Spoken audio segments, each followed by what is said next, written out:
많이 덥습니다. 아이고, 저도 이게 더위를 많이 타는데 와가지고 또 이렇게 반주를 한잔 하니까 아이고 많이 덥네요. 이게 참 지지부진한 것 같지만 어쨌든 간에 우리는 이제 한 발 한 발 이렇게 조금씩 가고는 있어요. 네, 가고는 있는데 이게 안타까운 게 뭐냐면 그 최근에 저는 이제 그 미국의 그 피터 맥컬러프라는 그 재단이 있어요. 맥컬러프 재단이라는 데가 있는데 그 사람이 이제 의사입니다. 의사. 심장 전문의 의사인데 이 양반이 재단을 만들어 가지고 백신 관련해서 진실을 밝혀본 뭐 백진협인데 미국의 백진협인데 거기는 이제 이 레벨이 다르죠. 저희는 이제 이 아무것도 없는 이제 저희 같은 피해자 희생자들 유가족들이 하는 거고 거기는 이제 이름 있는 유명한 심장 전문의 그다음에 뭐 이렇게 여러 박사들도 많고 그런 재단이 있어요. 재단을 만들어서 되게 싸우고 있습니다. 거기에 어떤 뭐 이렇게 사이트가 있는데 거기서 제가 이제 정보를 받고 있단 말이에요. 6월 21일입니다. 21일 지난주잖아요. 지난주에 마하 2025 마하가 뭔지 마가 아시죠? 마가 그 미국의 트럼프가 대통령 선거하면서 슬로건 Make America Great Again 이제 미국을 다시 위대하게 라는 슬로건을 걸었는데 그 밑에 보면 마하도 있어요. 헬시 어게인. 그러니까 미국을 다시 건강하게. 근데 그 헬시 어게인의 그 핵심 키워드가 백신이에요. 백신. 그 2025 마하 그 캘리포니아인가 거기에서 열렸는데 이 맥컬러프 박사가 거기에서 기조연설을 했습니다. 기조연설을 하면서 정말 그 상상도 못할 우리나라에서는 상상도 못할 이야기를 한 거예요. 그냥 코로나 백신 이거는 그냥 독극물이다라는 수준의 이야기를 했고 그 다음에 이제 그 두 가지 사기에 대해서 이야기했습니다.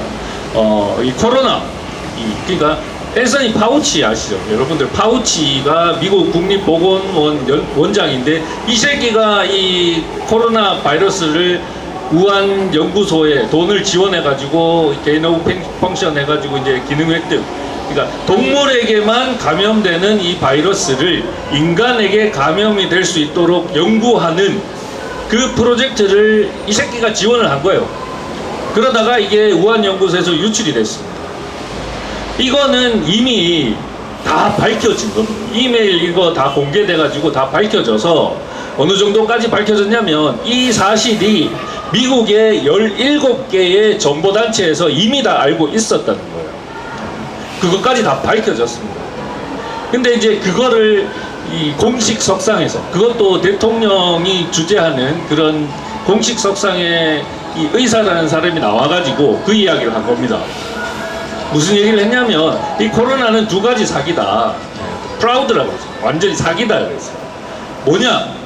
첫 번째는 앤서니 파우치가 이 우한 연구소에서 나온 이 코로나 바이러스라는 것을 알고 있으면서도 대통령에게 우리는 이 근원지도 모르고 어떻게 대응해야 되는지를 모른다라고 보고를 한 거. 이게 첫 번째입니다. 첫 번째. 두 번째 사기는 뭐냐?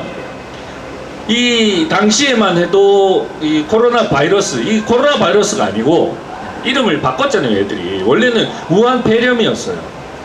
여기에 잘 듣는 그 이버맥틴, 뭐 이거는 물론 뭐 저는 의사가 아니잖아요. 의사들에서도 뭐 부작용이 있네 없네 그거는 뭐 자세히는 모르겠지만 어쨌든 이 사람도 의사니까 이 사람의 주장에 따르자면 이버맥틴, 뭐 하이드록시클로로킨 뭐 그런 것들 있잖아요.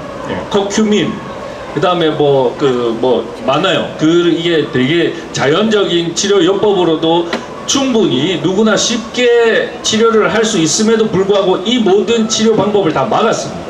이버맥틴의 유통을 다 막았고 하이드록시클로로킨도 못 먹게 했고 처방 자체를 못 하겠어요. 불법으로 규정을 해버렸어요. 그렇게 규정한 이유가 뭐냐면 결국은 전 세계 인구에게 백신을 접종을 하기 위해서 이것들이 사기를 친 것이다. 그로 인해서 이것들이 학살을 했다. 라고 마하 2025 기조연설에서 그렇게 대중들에게 이야기를 했습니다. 이게 지금 미국과 우리나라의 차이예요. 그렇다고 해서 미국이 뭐 백신 이런 진실에 완전히 근접을 해가지고 얘들이 뭐 혁명하듯이 뒤집냐, 그것도 아닙니다. 그냥 우리보다 약간 한 발짝 앞서 있을 뿐이에요. 지금 최근에 그 로버트 케네디 주니어가 뭐 그 미국 그 예방접종 뭐 전문위원회 뭐 17명 다 해임해가지고 뭐 시끄러웠거든요. 한꺼번에 해임을 다 했습니다. 예방접종을 이 정책을 결정하는 사람들 17명을 한꺼번에 해임을 했어요. 그러고 나서 다시 그 로버트 케네디 주니어가 이제 다시 그 위원회를 구성을 했는데, 여기에서 이제 며칠 전에 결정이 된 게 뭐냐면, 티메로살이 포함된 백신, 독감 백신은 접종하면 안 된다. 겨우 한 발짝 나간 겁니다. 한 발짝. 백신의 우리가 이제 백신 이러면 이제 생백신, 사백신, 그다음에 mRNA 백신 뭐 이렇게 있잖아요. 그러니까 약독화 백신, 기존의 전통적인 그런 백신이 있고, 그다음에 지금 우리가 이제 접종한 것처럼 스파이크 단백질을 활용한 mRNA 백신이 있단 말이에요. 이 두 백신의 가장 큰 문제가 뭐냐면, 백신의 순수한 성분에 대해서는 의사들도 인정하고 우리도 인정할 수 있어요. 충분히 인정할 수 있어. 근데 그거는 실험실에서 하는 이야기입니다. 실험실에서는 진짜 예를 들어서 뭐 이 아데노바이러스 기반의 우리 그 코로나 바이러스 백신 중에는 뭐 저것도 있잖아요. 아스트라제네카도 있고 얀센도 있고, 이런 것도 오케이, 좋아. 그 뭐 실험실에서는 진짜 그 순수하게 코로나 그 항원을 집어넣어 가지고 해서 효과가 있었을 수도 있다. 그 정도는 우리도 인정을 할 수가 있지만, 이거를 전 세계 인구들에게 이제 접종을 하려면 대량 생산을 해야 되잖아요. 대량 생산하는 데는 실험실하고는 환경이 완전히 다른 거예요. 그 다음에 기존에 뭐 이 독감 백신, 요즘 뭐 말 많은 게 MMR 백신 뭐 이게 많잖아요. 그런 백신들도 실험실에서 만드는 거랑 이 공장에서 양산하는 거랑 환경이 완전히 다르고, 그 다음에 실험실에서 만들 때는 이제 임상시험 할 때는 진짜 고항원만 쓰는 건데, 우리한테 접종할 때는 그 항원을 유지를 해야 되죠. 보존, 이게 유통기한이 있을 거 아닙니까? 1년 동안 이거를 그냥 그 약병에 담아가지고 보내고, 그 다음에 병원에서 보관하고 기다렸다가 손님 오면 마치고 시간이 있잖아요. 그 시간 동안 보존을 해야 된단 말이에요. 그 보존제에 뭐 수은도 들어가고 뭐 오만 개 다 들어가는 거예요. 거기에서 그것들이 정말 심각한 문제를 일으킵니다. 그게 한두 가지가 아닙니다. 10여 가지, 기존의 이 백신에는 10여 가지의 문제 있는 그런 보존제가 들어가고, 그 중에 하나가 이제 티메로살, 알루미늄 뭐 5만 개 다 들어간단 말이에요. 근데 이제 mRNA 백신도 마찬가지. mRNA 백신은 좀 달라.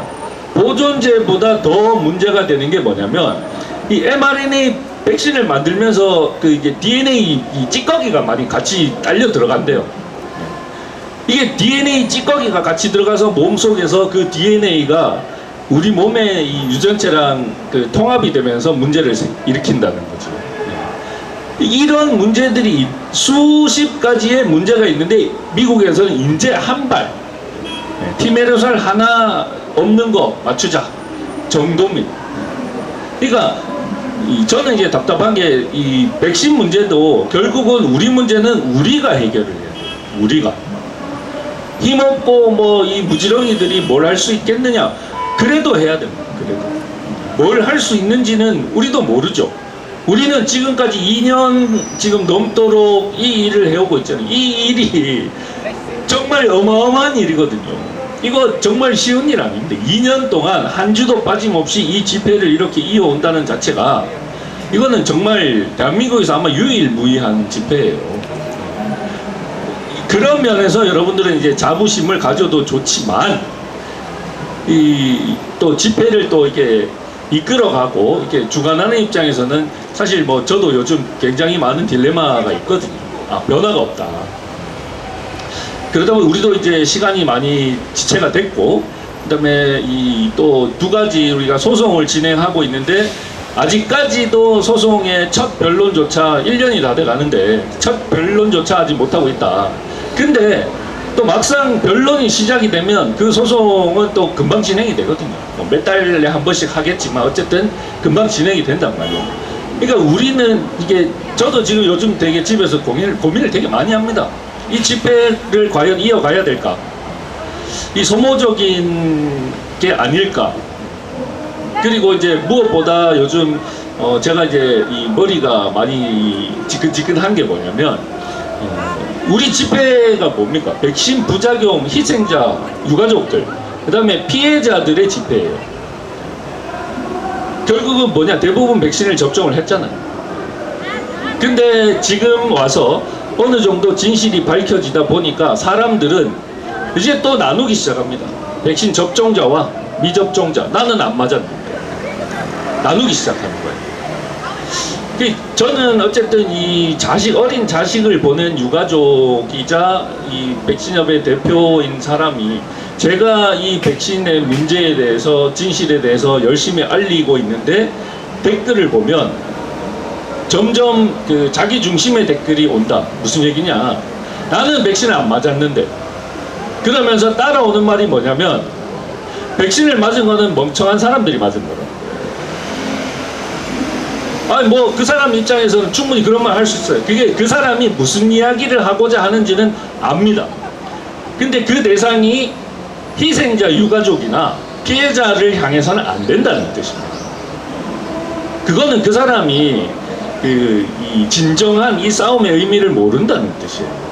저는 그게 안타까워. 그 사람이 그런 말을 했다는 게 안타까운 게 아니고, 또 어느 분들 보세요. 백신에 대해서 조금 안다는 분들은 무슨 이야기를 많이 합니까? 쉐딩에 대해서 이야기해요. 백신 맞은 사람 주변에 가지 말라는 이야기예요. 이 집회가 어떤 집회인지를 모르는 거예요. 그거는 결국은 이 사람들도 자기 중심적인 생각을 한다. 그런 생각을 하면 이 싸움은 후퇴를 하는 겁니다. 멈추는 거예요. 피해를 받았잖아요. 2차까지 4,430만 명이 접종을 했어요. 그렇다는 거는 대한민국에 백신을 접종할 수 있는 사람은 다 접종을 했다라고 가정을 하고 이 싸움에 임해서 이 싸움의 끝을 보겠다는 생각으로 달려들어야 되는데, 나는 백신을 맞지 않았어. 백신을 맞은 거는 뭐 심지어 왜 그거 있잖아요. 이 좌파 탈출은 지능순, 그거를 또 여기다 갖고 옵니다. 지능이 낮을수록 백신을 많이 맞았다, 이렇게 이야기를 하는 거예요. 그러니까 이 싸움이 결국은 이미 우리들의 그런 심정과는 다른 모양새가 되어버렸다는 거죠. 제가 요즘 그 딜레마를 느끼는 게 딱 그겁니다. 그거. 이 싸움이 결국은 우리가 이 진실을 지금까지 제대로 알리지 못했고 덩치를 키우지 못한 결과가 사람들이 보는 시각의 차이를 만들었다는 거죠. 그런데 이거는 어쩔 수가 없는 거예요. 우린들 이 덩치를 키우고 싶지 않았습니까? 이거 한번 키워보려고 후원도 받고 저는 정말 지난 2년간 정말 제가 가진 모든 역량을 여기에다 쏟아부었었거든요. 그럼에도 불구하고 물론 제가 이게 능력이 좀 부족하니까 한계가 분명히 있으니까 이런 결과가 있었지만, 그 결과가 이렇게 사람들의 시각의 차이를 불러왔다는 자체는 저도 앉아서 반성은 하지만 이거 반성한다고 될 문제는 아니잖아요. 결국은 이제 제가 요즘 이제 어느 정도 이제 이 결론을 말씀드리자면, 이제는 우리도 이제 우리 중심적인 어떤 활동을 해야 되겠다. 저는 이제 이 백신의 피해에 대해서 이런 그 처참한 우리의 어떤 입장에 대해서 더 이상 알리는 것은 더 안 할 겁니다. 이제 이 우리가 처해 있는 현실은 우리만 알면 된다. 어차피 알아주진 않더라. 겪어보면 알게 돼요. 그러면 우리가 해야 될 거는 뭐냐면 내실을 오히려 더 따지자. 차라리 이 외적인 부분은 그냥 관심이 있는 사람은 알아서 오더라고. 근데 관심이 없는 사람에게 굳이 우리가 노력을 해가며 시간을 들여가며 관심을 갖게 만들려는 노력까지는 이제는 안 해도 된다. 이제는. 왜냐하면 우리 말고 이 더 센 놈들이 나타나야 이게 해결이 되거든요. 우리는 정말 할 만큼 했습니다. 저도 할 만큼 했고, 그렇다고 이거 안 하겠다는 뜻은 아니고, 하던 거는 계속 해야 돼요. 이 집회도 계속 해야 되고, 하는데, 이 밖으로 향하던 거를 이제는 안쪽으로 좀, 우리를 좀 더 보듬어 보자. 저뿐만이 아니고, 여러분들도 마찬가지입니다. 이제는 예전 같으면, 이게 오실 때 한 분 더 이렇게 데려오시라, 이런 말씀 하지만, 아이고, 안 오겠다는 사람은, 이거 놔둬도 돼요. 놔둬도 돼요. 때 되면 다 옵니다. 빌 게이츠가 무슨 얘기를 했느냐면, 두 가지 얘기를 했어요. 전쟁. 지금 전쟁이 막 오만 데서 일어났잖아요. 그죠? 가자지구, 이스라엘하고 가자지구하고 이 팔레스타인하고 한번 붙었다가, 최근에 또 이스라엘하고 이란하고 붙었다가, 러시아, 우크라이나. 근데 이게 또 어느 정도 정리가 되고 있어. 이란하고 지금 이스라엘 트럼프가 가가지고 정리시켰잖아요. 근데 또 이스라엘하고 가자지구도 조만간에 정리를 시킨대요. 근데 이게 문제가 뭐냐면, 이 빌 게이츠, 킬 게이츠라 그러잖아요. 이 새끼가 하는 얘기는 뭐냐면, 전쟁이 만약에 커지지 않으면 팬데믹이 올 것이다. 이야기를 합니다. 왜? 글로벌 이 세력들, 우리가 이야기하는 그림자 정부들, 일루미나티 이런 것들이 돈을 버는 방법은 그 두 가지예요. 전쟁, 그 다음에 이런 팬데믹. 이 두 가지인데, 결국은 이게 전쟁이 또 이게 갑자기 확 늘어나다가 갑자기 정리가 되면 곧 다가올 것은 팬데믹밖에 없다는 거죠. 팬데믹이 만약 다음 팬데믹이 오게 된다. 저는 이제 얼마 남지 않았다라고 생각을 합니다. 왜냐하면 말도 안 되는 조류독감, 백신이 또 허가가 됐어요. 조건부 승인이 됐는데 정말 말도 안 되는 거거든요. 하여튼 그게 이제 오든, 그 다음에 또 이제 조류독감도 있지만 그 옆에서 이제 또 마버그열, 옛날에 우리 유행성 출혈열 들어보셨죠? 잔디밭에 이렇게 생지이기 때문에 막 하다, 그게 이제 마버그열이거든요. 또 마버그열이 또 옆에서 또 이렇게 하고 있고, 오만 돼서 지금 시도를 계속해요. 근데 그게 이제 조금 커지면 그게 팬데믹으로 가는 겁니다. 다음 팬데믹이 오면 저는 어떻게 될지 참 궁금합니다. 우리 집회가 없어질지 아니면 커질지. 저는 없어진다고 봐요. 없어진다고 봅니다. 만약에 다음 팬데믹이 와서 우리 집회가 없어지면 저는 거기에 동조해서 없앨 겁니다. 안 할 겁니다. 그렇게 완전히 구속받고 완전히 통제받고 직접 겪어보지 않으면 이 나라 국민들은 절대 움직이지 않습니다. 저도 그랬어요. 저도 이 백신에 대해서 의문점은 있었지만 결국 저도 맞았고 딸내미도 맞췄어요. 저항하지 않았습니다. 그러다가 당해보니까 저항하고 있잖아요. 이 코로나 팬데믹은 연습 수준일 뿐입니다. 정말 약한 거예요. 매우 약한 거. 다음 팬데믹 연습 이제 완전 전 세계를 통제하는 연습을 완전히 끝냈잖아요. 생체 신호를 감지할 수 있는 그런 모든 준비가 다 끝났다니까요.